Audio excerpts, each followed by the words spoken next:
So, I mean, when I put out Scarlet Lonesome, Act One of Scarlet Lonesome, I don't think everyone knew that this was something that was going to continue, but it was intentional from the get go that I was going to put out a trilogy of projects that, they represent different sides of me as a person and as an artist, and a lot of expansion and freedom in my sound. And that's always been something that's really important to me. And, I think the evolution of an artist is about experience and process and expression and rinse and repeat in a way. And I wanted to make Act Two something that I've always had a confidence and emotion in my voice. You can listen and hear that it's coming from a real place. Not a lot of confidence in person and persona though. And I'm a lot more than I think than the music I put out so far, and am continuing to grow. So I'm just really excited for people to see a different side of me. I see Act Two as a climax. You could even think of it as a night of heartbreak. If Act One is feeling those emotions and being lost in it and turning over love, Act Two is more of the go out and the crash out and the confidence in oneself, whether you fully believe it or not. It's just an unapologetic departure from heartbreak. Also, I just wanted to have fun in my music again. So the day that I wrote Country Star, I wasn't going in there to think, oh, okay, now I'm about to make this project and I'm going to write my first hip hop song today. No, I was really just having fun with where I was at. Some of my favorite songs don't have to do with pain. Whether it was Britney Spears, Justin Bieber, Drake, so much rap music. I've always been influenced by that, but I come with a real, emotional and light and dark perspective. And it's been fun to, dip my toes into the water of all the things I've always been interested in, which, range further beyond Nashville and country music, I think. I don't know if I thought that I did, but I mean, I didn't know if I would be allowed, is all. And I think that I've taken the risk of doubling down in my new music, that wherever I'm at in life or whatever I'm feeling, I'm going to express in the way that I want to. Some people are comfortable in one sound or, known for. And I tried to make my music like that from the get-go in Glass House Children, that there's elements of a little bit of everything here. It's the climax in the trilogy. So, I mean, a producer that I work with now, not on music, but Dave Cobb, legendary producer, he said, man, I love it, and it's a lot going on, and it's both of those things. And I think that's intentional for me, because I don't want to allow other people to tell my story. As far as the struggle in the industry here is, it's a club that not everyone is allowed in, and I may be on a major label, but I'm the only solo male gay artist on a major label here. So, I'm not set up with my legacy and my sexuality and authenticity to really thrive in this environment. And, you just have to believe in what you do and truly enjoy it in your heart, and know that, that your greatness to go against that.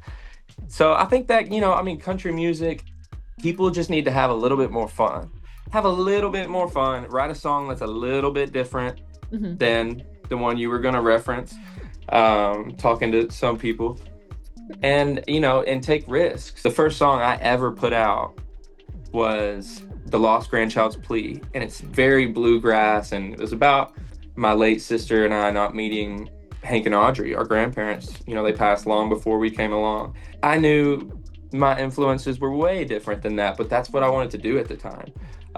So, I think people should just continue to speak the truth and home and honesty. I think these are motifs as country music, but have a little fun with it. I think my record that comes out this summer on Act Two, called Honky-Tonk, is my version of that. That's kind of me having fun in the open. It was super fun. I mean, I've always stayed away from referencing or redoing most of my family's catalog, because I just don't want to touch something that is what it is and is great. I'm So Lonesome, I love, my reimagination of, but it always felt corny to me, cop out and corny to I'm going to take this song and do this with it. Mhm. So it really didn't come about that way. It was probably just something that I lightly referenced, went with it, and I wrote it completely different at first and actually reworked it to have a carefree energy to it, and you feel an homage to the past, and also, is this the future or the present, kind of what's going on. Mhm. And I think it's a culmination to where I'm at right now, would be from my debut album, my life so far up until the end of Act Two at Honky Tonk, and it's, embracing the parts of you and having fun with it. There's something in Honky Tonk and it says, "In a phantom, wake the ghost of the Opry." And, that kind of geeks me because I think there's probably 50 artists in Nashville that you may think act a little bit more or sing a little bit more like Hank Williams, my grandfather. Mhm. Um, and I have to, kind of take ownership of being confident in everything that I am. And I could go to the Grand Ole Opry and sing "I'm So Lonesome I Could Cry," or, I can put on a pop show and, decide where I want to go with my art. So I'm really grateful to be allowed to do that right now, and to keep growing. No Problem is a Sam Williams pop country, I guess, in a way. Okay. I think that when that term became a thing, this side of country music hates pop country, but it kind of is like what it is now. It's a banger and it feels good. It feels like summer and the windows down. I will say I can't always relate to it though, so I have to sing it a little bit fantastic sometimes because I'm single right now, but it's a banger. So, I hope people make out and ride jet skis and drink, make a love to it this summer. For me, being the genuine artist comes naturally, Mhm. and I'm like, I don't know if I love suffering or like what it is, but like that's just how I have to be. Mhm. But dealing with it, I mean, it can be difficult. I think that the bottom line of it is, even if it's not anybody, some people's cup of tea, it's me. I Mhm. came from a small town called Paris, Tennessee. I grew up in a famous family. Um, it was pretty crazy. And there's always been a side of me that's rooted in kind of my blood, my DNA, and being from a small town, and, Mhm. just the values I try to carry. Um, and then also the side of me that, grew up in the 2000s and 2010s and watched every award show and Yeah. wanted to be a singer and was afraid. And, I mean, it's kind of a breakout for me of, I'm gonna do what I'm supposed to do, and I don't try to sing, write, or dress like anyone else. I think it says, you know what, here I am country, and I'm a star.